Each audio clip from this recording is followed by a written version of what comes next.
Tired of the same old tourist traps? Looking for a destination where you won't be trampled by selfie sticks or charged $12 for a coffee? Welcome to Moldova, Europe's best-kept secret, hiding in plain sight between Romania and Ukraine. Moldova delivers something different, and in today's world of over-tourism and algorithm-approved destinations, different is refreshing. Now you might be wondering, what's even in Moldova? Wine, monasteries, underground cities, Soviet time travel. Ready? Let's dive in. Our first stop is Chisinau, Moldova's capital. It might be the only city in Europe where you'll find brutalist architecture, leafy parks, and a wine festival all happening on the same block. It's not flashy, it's not trendy, and that's exactly what makes it so charming. So what do you do once you're here? A great place to start is Stefan Cel Mare Park. You can grab a coffee, find a bench, and just people watch. It's a favorite spot for locals, so don't be surprised if you stumble upon a wedding or two. It's become a tradition. If you're looking for an even bigger dose of nature, the beautiful Valia Moralor Park is just a short walk away, with its breathtaking lakeside views. For the history buffs out there, you'll want to check out the Military Museum. It offers a fascinating and sometimes intense deep dive into Moldova's turbulent past. But for a real taste of local life, you have to visit the Central Market. Now, this isn't your typical farmer's market. Think of it as the Wild West of open-air markets. Fresh produce, bootleg DVDs, a TV remote from 1986, and possibly a guy selling homemade wine out of the trunk of his Lada. And what about when the sun goes down? Chisinau doesn't disappoint. The bars are cozy, the wine is famously cheaper than bottled water, and the locals? Very friendly and genuinely curious as to why you would choose to spend your holiday in Moldova. Okay, let's talk wine. Moldova doesn't just make wine, Moldova loves wine. Just outside Chisinau, you'll find Cricova Winery, a literal underground city of wine. Over 75 miles of tunnels filled with tanks, barrels, bottles, and more bottles. Even Putin keeps a private stash here. Yes, that Putin. Awkward, but true. Want to go bigger? Try Milestii Mici, the Guinness World Record holder for the largest wine cellar on Earth. Over 200 kilometers of tunnels with over 2 million bottles stored underground. Bring a sweater, and maybe a designated driver. Next up, about an hour from Chisinau, there's a place that looks like it was plucked from a movie set. Orheiul Vechi. It's a medieval monastery carved into limestone cliffs with panoramic views of the Route River Valley. Peaceful, surreal, and just a little bit Indiana Jones. You can tour the cave monastery, ring the chapel bell, and even stay overnight in a guest house nearby for the full countryside experience. Bonus, you'll probably be fed like royalty by the local grannies. Moldovan hospitality is the real deal. Now, are you ready for something completely different? Welcome to Transnistria, a self-declared republic that technically doesn't exist, but don't worry, it's not as scary as it sounds. It's just like visiting the Soviet Union. Today, take a day trip to Tiraspol, the capital. You'll find Lenin statues, Russian tanks on display, and a general vibe of 1983. Bring your passport. You'll pass a military-style border, and yes, they still hand out paper visas. And if you want to drink with your Cold War flashback, check out Kvint Distillery.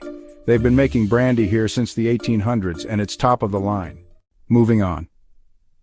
Up north lies Soroca, home to two things Moldova is quietly famous for: fortresses and fancy mansions. First, the Soroca Fortress, a 15th century stronghold with perfectly circular towers and scenic river views.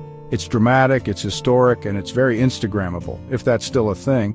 Then there's a surreal neighborhood where the local Roma elite have built palatial homes inspired by everything from the US Capitol to Orthodox cathedrals. Because of quirky tax laws, many of them remain unfinished. No tours, but you can admire from a respectful distance. Pro tip: hire a local guide. They'll help you understand the culture and minimize potential tourist faux pas. After Soroca, if you're the kind of traveler who checks boxes like visit an autonomous region nobody's heard of, head to Gagauzia in southern Moldova. It's home to the Gagauz people who speak a Turkic language, follow Eastern Orthodoxy, and make excellent meat pies. The capital, Comrat, isn't flashy, but it's friendly and full of local flavor. Off-grid, unplugged, and definitely uncrowded. Okay, real talk. If you come to Moldova and don't eat like you've got a Balkan grandmother staring over your shoulder, you're doing it wrong. Start with placenta. These golden, flaky pastries are stuffed with cheese, potatoes, or apples, and they're basically the Moldovan answer to comfort food.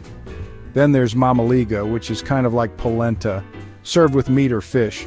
Moldovans take it seriously, and after one bite you will too. If you're feeling a little worse for wear after all the sightseeing, or wine tasting, enter ziama, a tangy, soul-warming chicken soup that's been known to cure hangovers and hangnails. And of course, wine, brandy, homemade spirits, and did we mention more wine? In Moldova, your glass is never empty for long. So, after hearing all that, you might be thinking, okay, Moldova sounds cool, I'll add it to the list. But I'm here to tell you, don't just add it to the list. Move it to the very top with a big red circle around it. Here's why. Right now, Moldova has what I call the perfect traveler's trifecta. It's inexpensive, genuinely interesting, and relatively safe. That magical combination is getting harder and harder to find anywhere in the world. There's still a raw, unfiltered energy here, a bit of a Wild West feel in the best possible way, but that window is closing fast. Moldova is on the path to join the European Union, and while that's fantastic for the country, it means the things that make it so unique right now are going to change. That charming, rough-around-the-edges vibe could get polished away, and the days of that amazing wine being cheaper than water might just become a fond memory. And that's before we even talk about places like Transnistria, previously called Transnistria. It is, without exaggeration, a living Soviet history time capsule. Where else on earth can you visit a place where the hammer and sickle is still on the flag and statues of Lenin are watching over the main streets? It's a surreal experience you just can't get anywhere else. We'll be taking you deeper into these one-of-a-kind spots in our next videos. So if you enjoy hearing about off-the-beaten-path destinations, now would be a perfect time to hit that subscribe button so you don't miss anything. Think about it this way, the Eiffel Tower will still be in Paris in 5 years. The Acropolis isn't going anywhere. Destinations like those are timeless. But this specific version of Moldova, this fascinating, affordable, and authentic snapshot in time, is temporary. This isn't a someday trip, this is a get-here-before-the-secret's-out trip. So go ahead, book the ticket, pack your curiosity, and maybe leave a little room in your bag for a bottle. Or 3. Thanks for watching. Happy travels.